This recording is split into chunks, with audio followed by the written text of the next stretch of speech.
Back to assembly learning classes. আজকে তোমাদের পল সায়েন্সের সাজেশন দেওয়া হবে 2024। তোমাদের পার্ট 1-এর থেকে আজকে সাজেশন দেব। রাজনৈতিক তত্ত্বের ভূমিকা, এই চ্যাপ্টার থেকে তোমাদের 1 আর 4 মানে আসবে। রাজনৈতিক তত্ত্ব আমরা কেন পাঠ করব, রাজনৈতিক তত্ত্ব বলতে কী বোঝো, রাজনীতি বলতে কী বোঝো, রাজনৈতিক বৈশিষ্ট্যগুলি লিখো, রাজনৈতিক তত্ত্বের আমাদের প্রয়োজন কেন, যুক্তি দিয়ে বুঝিয়ে দাও। এমন করে তোমাদের 7টা কোশ্চেন আসবে প্রথম চ্যাপ্টার থেকে। নতুন চ্যানেলে যদি কেউ নতুন থাকো তাহলে চ্যানেলটিকে সাবস্ক্রাইব করে দেবে প্লিজ।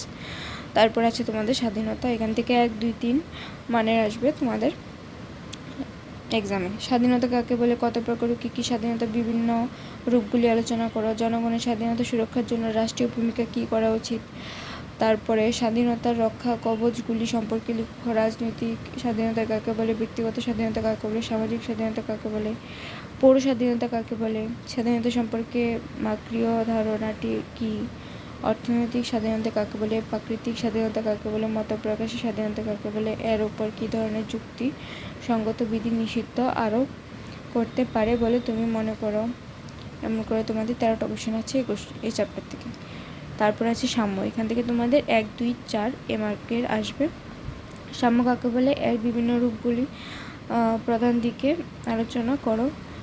তারপরে এটি কত প্রকার, কী কী, আইনের চোখে সাম্য বলতে কী বুঝো, সামাজিক সাম্য বলতে কী বুঝো, রাজনৈতিক অর্থনৈতিক আইনগত সাম্য বলতে কী বুঝো, শিক্ষা ও সাংস্কৃতিক সাম্য বলতে কী বুঝো। এখান থেকে তোমাদের 11টা কোশ্চেন আছে।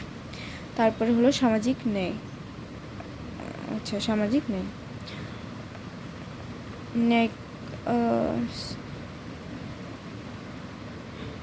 সামাজিক ন্যায় কাকে বলে, ন্যায় বিচার কাকে বলে, ন্যায়ের নীতিগুলি কী কী, জন রুইস এর মতে ন্যায় কী, সামাজিক ন্যায় এবং সামাজিক সাম্য বলতে কী বোঝো, রাজনৈতিক ন্যায় কী, এটি প্রতিষ্ঠার আবশ্যিক শর্তগুলি কী কী, অভিজ্ঞতার আচ্ছাদন কী।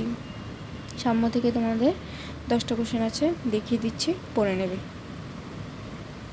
আচ্ছা, পার্ট 1-এর তোমাদের এগুলি চ্যাপ্টার আছে আর এগুলোর থেকে কোশ্চেন দেওয়া হয়েছে, পড়ে নেবে ভালো করে। ভিডিওটাকে শেয়ার করে দেবে, ঠিক আছে। বেস্ট অফ লাক তোমাদের এক্সামের জন্য। Thank you.